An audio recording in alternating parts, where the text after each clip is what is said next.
ассалому алайкум бинандаҳои гиромӣ, ин барномаи иттилоотии ахбор аст. Мустақиман аз телевизиони Тоҷикистон. дар студия бо шумо Савсан Ғаюрзода.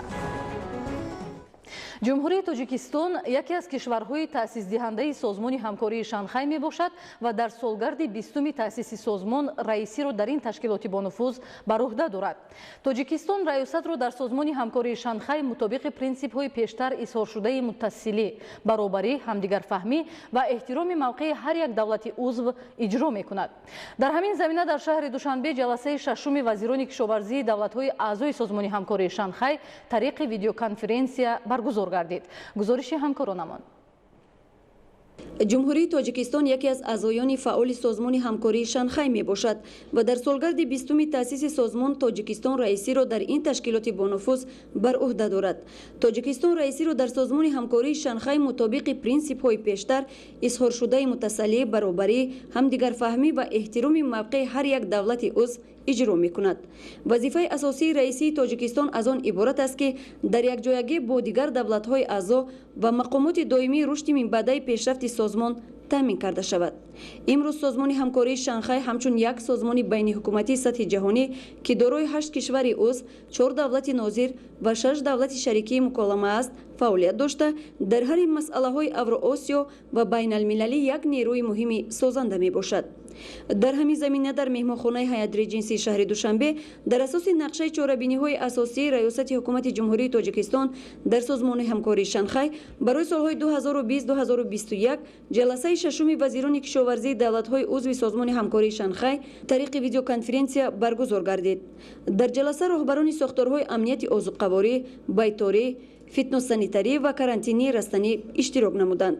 дар ҷаласаи мазкур масъалаҳои ҳолати амнияти бехатарии озуқаворӣ дар давраи бемории COVID-19, дастгирии лоиҳаи муштараки сарони давлатҳои аъзои созмони ҳамкории Шанхай оид ба таъмини бехатарии озуқаворӣ, таъсиси пойгоҳи намоиши созмони ҳамкории Шанхай оид ба мубодила ва омӯзиши технологияҳои кишоварзӣ ва тасдиқи нақшаи иҷрои амалии ёддошти тафоҳум байни ниҳодҳои ваколатдори кишварҳои узви созмони ҳамкории Шанхай оид ба ҳамкории техникӣ дар соҳаи пешгирии муштарак ва назорати бемориҳои эпизоотии фаромарзӣ баррасӣ гардид. роҳбарони ҳайатҳо консепсияи таъсиси пойгоҳи намоиши созмони ҳамкории Шанхай оид ба мубодила ва омӯзиши технологияҳои кишоварзиро тасдиқ намуда, нашри онро дар самтҳои мутақобилан мувофиқи принсипҳои ихтиёрӣ ва баробарӣ истиқбол карданд. зикр гардид ки дар давраи 20 соли фаъолияти худ созмони ҳамкории Шанхай ҳамчун ташкилоти минтақавӣ роҳи ташаккули худро бо муваффақият тай намуда, дар байни сохторҳои байналмилалӣ ҷойгоҳи сазоворо ишғол намуд. дар ин муддат созмон тамоми масъалаҳои рӯзномаи байналмилаливу минтақавиро аз сиёсат то амният, иқтисодиёт ва ҳамкории гуманитарӣ фаро гирифт. идомаи ахбор. дар ноҳияи Тоҷикобод марҳила ба марҳила оқибатҳои заминларза ки санаи 10 июли соли равон ба вуқӯъ пайваста буд бартараф карда мешавад. аллакай таҳкурсии бештари манзилҳои зист ки дар натиҷаи ин офати табиӣ зарар дида буданд гузошта шуда, корҳои сохтмонӣ рӯз то рӯз авҷ мегирад. гузориши Дигули Маҳмуд.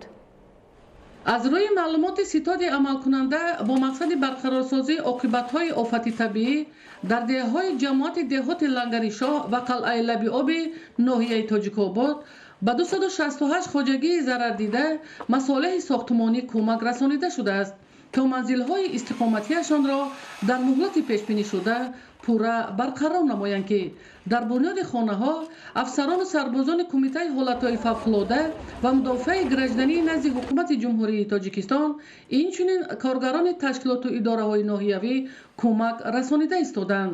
аз таърихи 10 июли соли 2021 дар натиҷаи заминларза ба як қатор манзили истиқоматии шаҳрвандони ноҳияи Тоҷикобод зарари калони иқтисодӣ расид. аз ҷумла дар натиҷаи заминларза 58 манзили истиқоматии шаҳрвандон ба пуррагӣ 210 манзили истиқоматии шаҳрвандон қисман зарар диданд.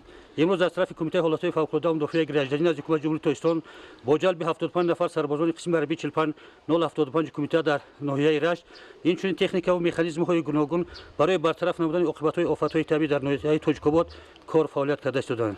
ҳар як хонаи истиқоматӣ аз рӯи лоиҳаи ҷавобгӯ ба талаботи меъёрҳои сохтмонӣ дар шароити кӯҳистон бунёд шуда истодааст. бо мақсади сохтмони хонаҳои истиқоматии зарардидаи шаҳрвандон дар партави дастур ва супоришҳои асосгузори сулҳу ваҳдати миллӣ пешвои миллат президенти ҷумҳурияи тоҷикистон муҳтарам эмомалӣ раҳмон аз ҷониби агентии захираҳои моддии давлатӣ назди ҳукумати ҷумҳурияи тоҷикистон беш аз 1630 тонна семент, 13200 метри квадратӣ болопӯши бом, 1385 метри куби тахта ва инчунин қумушағал ҳамчун масолиҳи сохтмонӣ кӯмак расонида шудааст, то аҳолии зарардидаи деҳоти Лангаришоҳ ва қалъаи Лаби об манзилҳои зисташонро пурра бунёд намоянд. рафти корҳои сохтмонӣ дар бунёди хонаҳои истиқоматии шаҳрвандон ҳамарӯза аз тарафи кормандони ситоди рафъи оқибатҳои офати табиӣ ва мутахассисони соҳа назорат карда мешавад, то зарардидагон бо кӯмаки сарбозон ва коргарони ташкилоту идораҳои ноҳиявӣ инчунин ҳашарҳои дастаҷамонаи аҳолӣ манзилҳои зисташонро дар муҳлатҳои кӯтоҳтарин ва бо сифати баланд бунёд намоянд. идигули маҳмуд, додарҷони мирзозода, барои барномаи ахбор аз ноҳияи Тоҷикобод. табибону кормандони муассисаи давлатии кӯмаки аввалияи тибби санитарии шаҳри Истарафшан бо мақсади ҳифзи сиҳатии сокинон ва пешгирии паҳншавии COVID-19 фаъолияти густурдаро амалӣ намуданд. баробари ташкили фаъолияти тарғиботӣ дар байни аҳолӣ, ҳамзамон иммунизатсияи сокинони аз 18 сола боло идома дорад.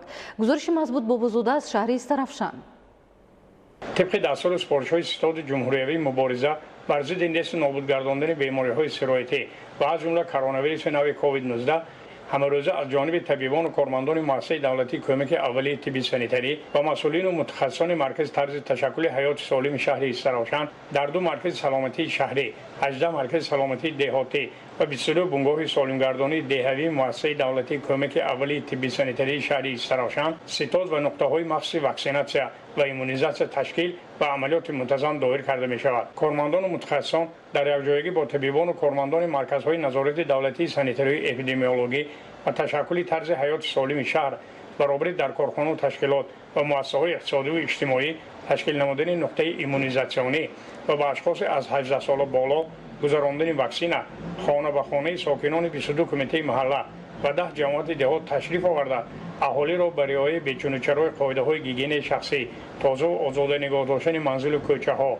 در جای‌های معین جمع آوردن و نابود ساختن پرتاب‌ها، حتما با صابون شستن دستان و استفاده محلول‌های آنتیسپتیکی و بی‌ضرر کننده دعوت می‌نمایند. طبیبان و متخصصان ساحه منتظم در قرارگاه‌های نقلیات گوناگون تمغه مسیرکش بین شهری و ایستگاه‌های دهه‌ها با رانندگان و مسافران و مهمانان شهر باستان استرافشان صحبت و واخوری‌ها دایر نموده عاید حتمی بودن قبول واکسن، رعایت مسافه اجتماعی و استفاده دائمی نقاب و محلول‌های آنتیسپتیکی در جای‌های جمعیتی توصیه‌ها می‌دهند. حالا گروه مقصدناکی که از 149,000 اهالی عبارت میباشند 34,000 نفر اهالی از واکسیناسیون گذرانده شدند. با دستگیری به واسطه پیشوای ملت 100,000 واحد واکسن وارد گشت که این از بیماری کرونا ویروس امین گشتن اهالی را تامین می‌نماید. خرسندآور است که ساکنان 10 جماعت دهات و 22 کمیته محلی شهر استرافشان ماهیت قبول واکسن و ایمن بودن از گرفتارشدگی به بیماری کووید 19 را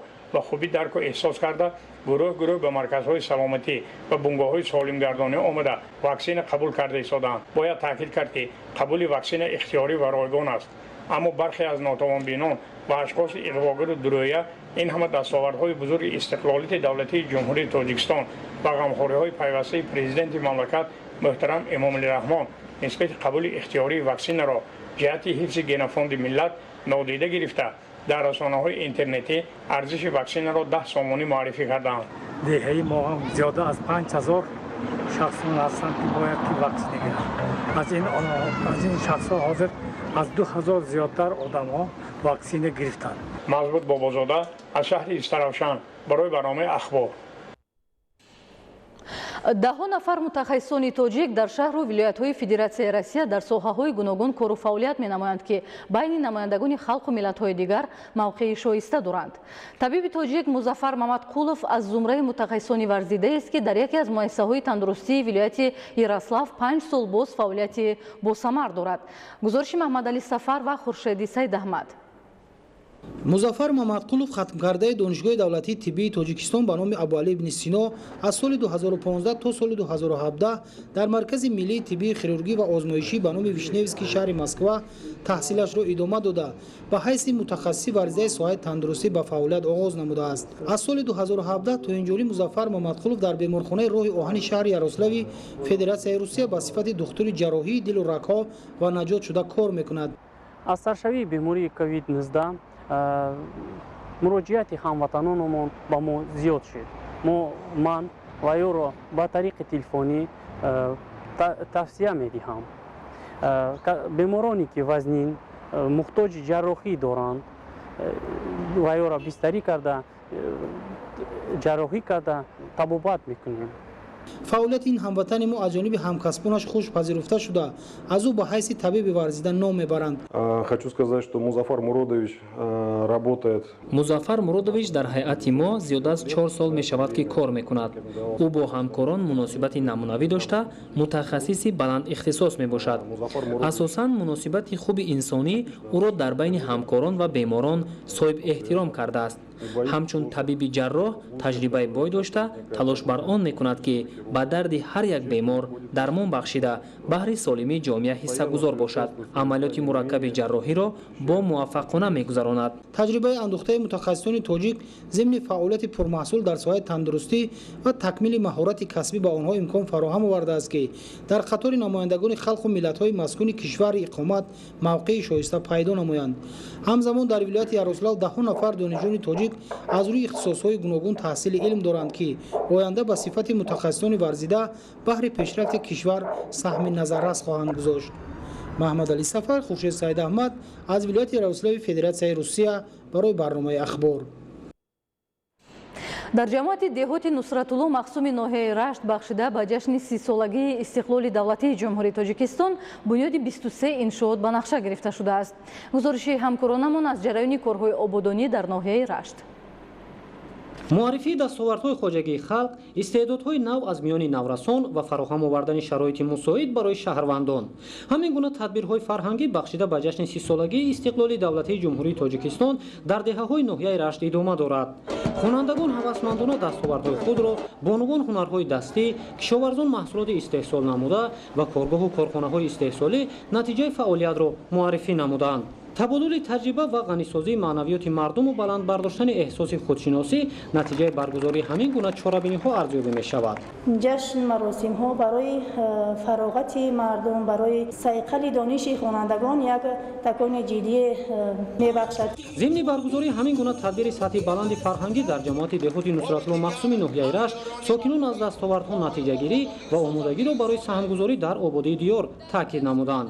баъди натиҷагирӣ аз рушди иҷтимоию иқтисодӣ нафароне ки дар пешрафти бахшҳои гуногуни хоҷагии халқ саҳм гузоштанд ҳавасманд гардонида шуданд.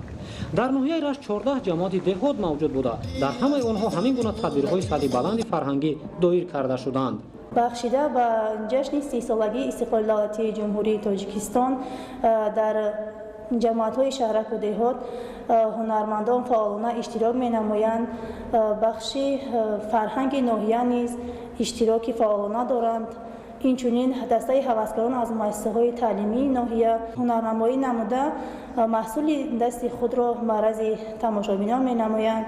айни замон дар заминаи дастгириҳои пайвастаи роҳбарияти давлату ҳукумати мамлакат омодагӣ ба ҷашни 30-солагии истиқлоли давлатии ҷумҳурии тоҷикистон идома дошта аз теъдоди умумии иншооти ба нақша гирифта шуда дар ҷамоати деҳоти нусратулло махсум аллакай 16 иншоот мавриди истифода қарор гирифта дар боқимонда корҳои сохтумонӣ идома дорад. ҳамзамон дар ҳамин рӯз асфалпӯшкунии роҳи деҳаи қаздон оғоз гардид. дар доираи омодагиҳо ба ҷашни 30-солагии истиқлоли давлатии ҷумҳурии тоҷикистон дар заминаи дастгириҳои ҳукумати мамлакат ва бо саҳмгузории фаъолонаи соҳибкорон ҳадаф ба он равона карда шудааст ки дар ноҳияи рашт барои фароғати шаҳрвандон шароити мусоид фароҳам оварда шавад ва ҳамагон дар комилсозии маънавиёти худ аз имконоти замонавӣ баҳравар шаванд. коргоҳҳои дузандагии шаҳри бухтар давоми чанд соли охир пурра ба духти либосҳои мактабӣ машғул буда тибқи шартнома барои мактаббачагони шаҳр ва хонандагони мактабҳои ноҳияҳои атрофи маркази вилояти хатлон либоси ягонаи мактабӣ омода мекунанд. гузориши ҳамкоронамон дар ин хусус таҳия гардидааст. کارگاه دوزندگی شهر باختر دوام یک چند سال اخیر پورا به دوخت لباس‌های مکتبی مشغول بوده در اساس دستور و توصیه‌های وزارت معارف و علم جمهوری تاجیکستان طبق شرطنامه برای محصلین شهر باختر و خوانندگان ناحیه‌های گرد و اطراف مرکز ولایت ختلان لباس یگانه مکتبی آماده می‌کند. تجربه ثابت نمود که کارگاه دوزندگی شهر باختر طلبات پدر و مادران و فرزندان آنها را با محصولات صفتناک خودی قانع کرده نسبت به ارزش بازار تا 40% ارزانتر به فروش میبرند. همین شب و روز در کارگاه دوزندگی شهر باختر انتخاب سر و لباس شینمو زیبا از جانب خوانندگان و هم والدین آنها ادامه دارد. طبق شهرنامه‌ای که با مکتبچگان شهر باختر با شعبه‌های معارف با مکتب‌های مؤسسه تحصیلات میانه عمومی شهرنامه بندی کرده هستیم و قریب 70% سر لباس مکتبی مکتبچگان را علاقه خریداری کردند. با دستور سپارش‌های اساسدار صلح و وحدت ملی پیشوای ملت محترم امامعلی رحمان قراری حکومت شدگی است که سر لباس مکتبی باید که تا سنه 30 اوگوست در تمام شهر نهایی ولایت ختلان چی در جمهوری باشد ярмарка گذرانده شود. ما نیز نیت کردیم و در کار خود پیشه گذاشتیم که تا سنه 30 اوگوست در مرکز شهر باختر ярмаркаи فروش لباس‌های مکتبی رو به نمایش گذاریم و از کارخانه هم اومده والدین سر لباس مکتبی رو خریداری میکنند. تجربه استحصال وطنی نتیجه های خوب به بار آورده عامل رشد اقتصاد ملی میگردد و هم در قنوات بودجه داخلی مساعدت فعال خواهد کرد. همساله در مؤسسات تعلیمی شهر خوانندگان یعنی که از کارگاه دوزندگی که به مود کارگاه وابسته شده است ярмарка گذرانده می شود. خود همین سال با هر یک پدر و مادر در هر یک مؤسسه تعلیمی شهر باختر از هم کارگاه دوزندگی که شهرنامه با کم مؤسسه‌ای که بود ярмарка گذرانده شد، کارهای فهماندهی گذرانده شد. 2 روز می شود که ما در شهر باختر ярмаркаи سر لباس مکتب بچگان سر لباس یگانه مکتب بچگان گذرانده شده.